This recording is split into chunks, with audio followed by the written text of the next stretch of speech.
Good morning, engineers. It's Mr. Heller with another lesson for your engineering maths course. Today we're going to be talking about a new idea for the course called momentum. Okay, so the idea of momentum, or the momentum of a particle, or the momentum of a system, is equal to the mass of the particle multiplied by the velocity. Okay, that's a key idea that we need to know and remember. It's not stated in the formula booklet.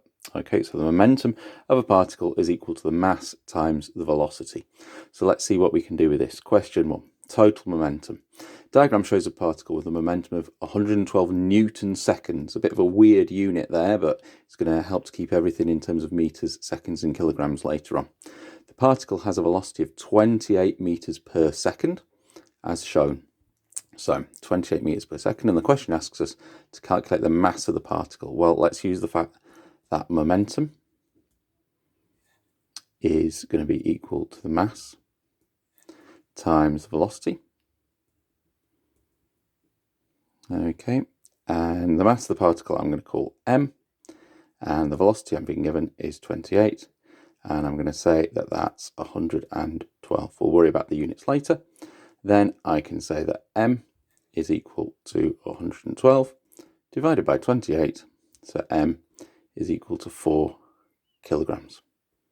Okay, and using this rather weird unit of Newton seconds means that everything's kept in terms of mass in kilograms and speed, or velocity in this case, in terms of meters per second.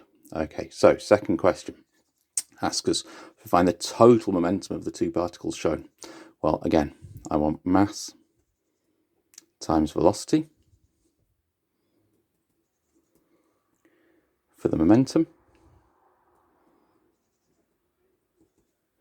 And that's going to be, in this case, mass of 10 times velocity of 16, and a mass of 12 times velocity of 7. So I can work that out. 160 add 84, 244 Newton seconds. I could also call it 244 kilogram meters per second.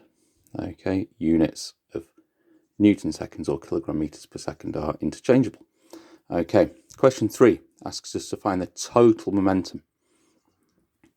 So the momentum, as we'd expect, mass times velocity.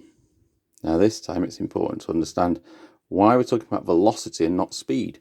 You might think I could just say mass times speed, but let's have a look at this particle. It's got a mass of 20 and a mass of 10 and a velocity of 20. This particle has got a mass of 15 and a velocity, because it's going in the opposite direction, of negative 10. So I'm going to say that the mass here is going to be negative 150. So I've got 200 and minus 150. The momentum of this particle added to the momentum of this particle is 50 Newton seconds. In effect, I've taken away the momentum of this one because it's going in the opposite direction. Now this really helps us in question 4, where the particles couple together. They stick together and continue moving after the collision. And the question asks us, how fast will they travel? Well, I need at this point to introduce something that I'm going to call the principle of conservation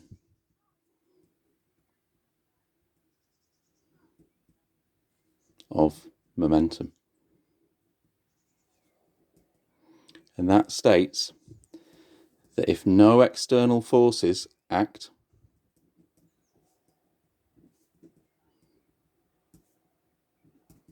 momentum doesn't change. So in other words, momentum before collision equals momentum after. Okay, so 2 ways of stating that. If no external forces act, and the only forces that are acting on these particles are the forces that are involved in the collision, so they're internal forces to the collision, then the momentum doesn't change. So the momentum before the collision is equal to the momentum after. So let's have a look. If the particles couple together and continue moving after collision, how fast will they travel? Well, that means I can say that the momentum of the whole particle is equal to the mass of the whole particle times the velocity. Okay, so I know the momentum before the collision was 50. Now the mass, once they've stuck together, is 10 add 15 times by the velocity. Let's neaten that up a bit. 2 meters per second. Okay, so the momentum before I worked out in question 3. Once they're stuck together, the mass has become 25. So it's 10 and 15. So the velocity must be 2 meters per second. And it's going to be traveling in a positive direction because it's got a positive momentum. Okay, so this is going to help you to work out that train question on the exam questions. And the first question actually asks you to just restate this principle of conservation of momentum, which, if you've watched this video, shouldn't be any trouble at all. Okay, if no external forces act, momentum doesn't change. Momentum before collision equals momentum after. Okay, there's another sheet of worked examples that are just the same as these questions with different numbers where I've put the answers. So good luck. Don't forget to email me if you've got any questions.